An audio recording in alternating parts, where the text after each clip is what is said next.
ভালোবাসা, আবেগ, অনুভূতি আর মায়ায় জড়ানো একটা গেমের নাম ছিল ফ্রি ফায়ার। একটা সময় ছিল অবসর সময় কাটানোর জন্য আর বন্ধু বান্ধবদেরকে নিয়ে আড্ডা দেওয়ার জন্য সবচাইতে সহজ মাধ্যম ছিল এই গেমটি। তবে কেন জানি এখন আর এই গেমটাকেই আর ভাল লাগে না। এখন কেন জানি গেমিং উইথ তালহা আর ফোরেক্স তাহমিদ ভাইয়ের ফানি ভিডিও দেখে আর হাসা হয় না। টুয়েলভ লোল গেমারের ইমোশনাল ভিডিও দেখেও আর কান্না করা হয় না।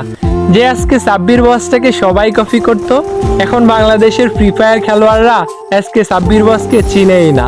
রক্সম্যান গেমিং, জুয়েল দা নুব গেমার, তারা আর আগের মতো ফ্রি ফায়ারের আননোন ফ্যাক্টস খুঁজে পায় না। ফ্রি ফায়ার কমিউনিটি নিয়ে এখন আর সাদিকুল ভাই আগের মতো রোস্টিং করে না। প্রো রুবেল আর বটলা নাহিদও আর এখন একসাথে গেম খেলে না। যেই নাইম আলম ভাইকে পুরো বিশ্বের মানুষে চিনতো MP40 লিজেন্ড হিসেবে, সেই নাইম আলম ভাইকে এখন আর গেমে দেখা যায় না। কতদিন হয়ে গেছে গেমিং উইথ জিহাদ ভাইয়ের সেই বিখ্যাত ডায়লগ ভাই সাব দেখা হয় না, দেখা হয় না তার ফানি সব কাস্টমগুলো।